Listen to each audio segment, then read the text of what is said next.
Bonjour tout le monde, j'espère que vous êtes en forme. Aujourd'hui, on va parler de la vente. Donc, on va parler spécifiquement en fait du traitement d'objections. Et pourquoi je fais cette vidéo, c'est parce qu'en fait, on s'entraîne avec un groupe justement à traiter les objections, vu que c'est la partie la plus difficile de la vente. Et du coup, bah, il y a un des gars dans le groupe qui a un peu plus d'expérience et puis il m'a expliqué un truc que j'ai trouvé vraiment génial et que je voulais partager avec vous aujourd'hui. C'est en fait comment est-ce qu'on découvre quelle est la réelle objection qui se cache derrière ce que votre prospect essaye de dissimuler finalement. Donc ça sera beaucoup plus clair quand je vais vous montrer ça. Et du coup voilà. Si vous savez pas encore qui je suis, mon nom c'est Basel Kamel, je suis le fondateur de LBL Agency SARL et ce qu'on fait c'est qu'on aide les petites PME à exploser leurs chiffres grâce à nos méthodes de marketing digital. Allez, fonçons droit dans le sujet. Je vais vous partager mon écran et je vais vous montrer ça. Donc voilà.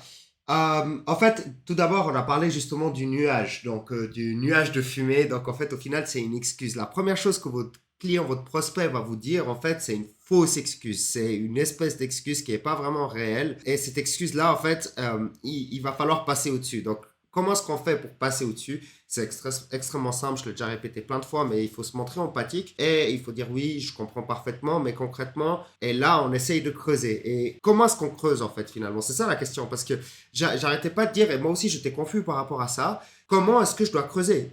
Dans quelle direction je dois aller justement pour savoir sur quoi je dois interroger la personne en fait. Donc, en fait, il y a plusieurs choses qui vont ressortir, mais au final, il n'y a pas un nombre infini de possibilités de choses qui empêchent votre client finalement de signer avec vous. Donc, regarde ensemble. Donc, d'abord, on a le nuage de fumée. Donc, on va poser des questions. Et la première question qu'on va se poser, c'est d'abord qu'on va s'assurer en fait que la personne a bien compris le processus. Donc, le processus, que vous soyez, après, on s'adresse vraiment là à de la vente pure. Hein. Donc, si vous faites autre chose, si vous vendez des produits, ce sera un petit peu différent. Mais là, en l'occurrence, si c'est un service, là, en l'occurrence, ça sera intéressant de juste savoir si la personne a bien compris ce qu'on lui offre. Parce que si ça, c'est pas clair déjà, bah en fait, ça sert à rien d'aller plus loin. Il faut vraiment que la personne elle comprenne ce qu'on peut lui apporter. D'accord? Si la personne elle a bien compris le processus, eh bien, ça peut être plusieurs choses. La première chose, ça peut être l'argent. Donc, l'argent, ça se subdivise en fait en deux parties. Soit la personne n'a pas les liquidités, et là, vous pouvez faire ce qu'on appelle un downsell. Donc, un downsell, c'est proposer un prix réduit en échange de quelque chose. Très, très important de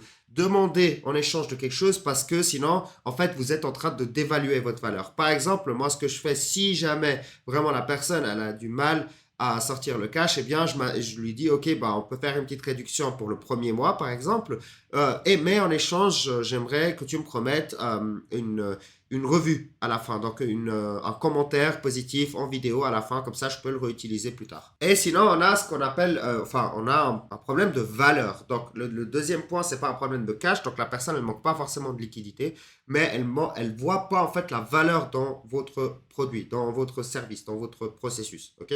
Et là justement, on va essayer de lui montrer de parler avec elle pour voir où est-ce que ça coince, où est-ce que en fait elle voit pas la valeur parce que je vous assure que si on vous propose une Lamborghini à 10 000 francs, vous allez la prendre, une nouvelle Lamborghini toute neuve, vous allez trouver l'argent pour en fait acheter la Lamborghini. Donc parce que vous voyez la valeur de la Lamborghini, vous savez qu'elle vaut plusieurs dizaines de milliers de francs et donc pour 10 000 francs ou 10 000 euros, vous allez les trouver justement pour avoir votre Lamborghini. Donc en fait, le problème, c'est une dissonance de valeur. La personne, elle estime que ce que vous lui apportez, ça vaut pas ce que vous lui demandez. Et du coup, bah là, en fait, il va falloir creuser et essayer de lui montrer comment, en fait, finalement, ce processus, ce service va changer sa vie, va changer son quotidien, va changer en fait, que ça soit par exemple pour le physique si vous êtes un coach sportif ou bien que ça soit ici pour le business si pour une agence.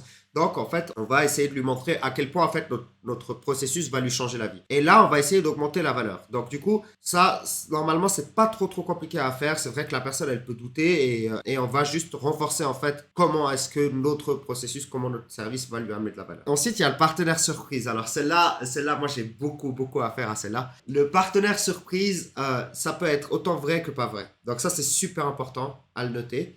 Dans le sens où parfois ils vont juste vous dire ouais mais je dois parler à telle personne même si cette personne elle a vraiment pas son mot à dire. J'ai eu une fois une objection très intéressante. Donc là c'était un prospect, c'était une salle de sport, une salle de de gym et la personne, elle m'a fait, ok, je dois parler à mes coachs. Je savais très bien que les coachs n'avaient pas leur mot à dire dans l'histoire. Donc du coup, bah, j'ai commencé à creuser un petit peu. Malheureusement, j'ai pas réussi à le signer, lui, parce qu'il a essayé de s'accrocher encore et encore au fait qu'il voulait pas. Et donc du coup, je pense que c'était plus un problème de valeur qu'un problème de partenaire. Mais voilà, donc le partenaire surprise, c'était en mode, ok, ben, je suis désolé, bah, je vais regarder avec mes coachs et on va voir en fait si ils ont du temps à disposition pour ramener tous ces nouveaux clients. Parce que voilà, je lui promettais un certain nombre de clients justement, vu sa situation et vu ce qu'on peut lui amener avec notre méthode. Et il ne savait pas si en fait, donc c'est ce qu'il m'a dit, il ne savait pas si en fait il avait suffisamment de coachs pour pouvoir accueillir tous ces nouveaux mondes. Et honnêtement, moi je doutais que ça soit vraiment ça l'excuse, mais du coup, bah, la conclusion, c'est il m'a dit, bon écoute, on regarde plus tard. Et j'ai pas réussi à le convaincre sur le coup, donc voilà, mais voilà, on apprend tous les jours. Donc vous pouvez avoir ce qu'on appelle le partenaire surprise. Donc le fait que le partenaire soit réel, donc la personne doit vraiment demander à son partenaire de l'aide. Donc là, par exemple, j'ai eu un autre cas, genre la semaine passée, et cette fois-ci, c'était signé. C'est signé, donc du coup, c'est la personne, en fait, elle n'a pas le droit de signature individuelle, donc elle n'a pas le droit de prendre de décision toute seule, et du coup, elle avait vraiment besoin que son partenaire participe à la discussion et participe à la décision. Donc là, très important, si vous voyez que la personne a un partenaire surprise, eh bien, ce que vous faites, c'est que vous lui dites, ok, bah, pas de problème, reprenons la conversation tous ensemble à telle date et vous essayez de refixer un meeting. Si la personne, elle hésite, c'est que il y a des chances qu'en fait, elle veut pas que vous parlez à son partenaire et que de toute façon, elle a décidé que elle veut pas. Donc, c'est possible que ça soit pas un bon prospect aussi, hein. Faut pas oublier ça. Peut-être qu'elle voit pas la valeur, peut-être qu'elle a pas besoin de votre valeur et puis voilà, hein. Mais ça, on va s'assurer justement dans la phase de questionnement que la personne elle est vraiment qualifiée pour vous. Okay. Ensuite, voilà, on essaye de refixer un meeting avec le partenaire surprise. Super important si on a un. Okay. Sinon, ça peut être un problème de logistique. Donc, un problème de logistique, c'est juste, écoute, là, tout de suite, pendant un mois, on peut pas parce qu'on est en vacances, parce que si, parce que ça. Et là, justement, vous essayez d'arranger les choses. Vous essayez de faire en sorte de quand même les engager et puis de fixer une date de départ après ou avant ou dépend de la situation. Donc, vous essayez de régler le problème de logistique avec eux. Donc là, ça peut être très variable et c'est pas vraiment une vraie objection, c'est vraiment un problème concret qu'il faut essayer de résoudre avec la personne en l'occurrence. Donc ça, c'est pour des objections qui sont plutôt rationnelles. Donc on comprend plutôt la raison de pourquoi la personne, elle peut pas signer ou elle veut pas signer. Donc c'est plutôt rationnel, il y a une réflexion derrière. Là où ça devient vraiment, vraiment plus difficile, et ça on est tous d'accord pour le dire en fait, on était tous d'accord pour le dire en fait sur le call et puis dans tous les cours que j'ai suivis, c'est la peur irrationnelle et le manque de confiance. Là, c'est plus un problème de valeur parce qu'elle voit la valeur derrière, mais elle a juste pas confiance. D'accord. Et donc, du coup, là, ce qu'il va falloir faire, et ça, je l'ai déjà dit plein de fois, c'est vraiment montrer énormément d'empathie et énormément de certitude. Et c'est pas quelque chose qui est facile à faire. D'accord. Il faut continuer à s'accrocher et il faut pas prendre non pour une réponse, à part si vraiment la personne, elle insiste vraiment pour dire non. Et ça, c'est vraiment pas facile à faire aussi parce que franchement, des fois, tu as juste envie de lâcher prise et dire, ok, c'est bon, je comprends, il n'y a pas de souci, et puis laissez couler. Mais en fait, si vous pouvez vraiment aider la personne, il faut absolument que vous vous accrochez et puis que vous n'abandonnez pas.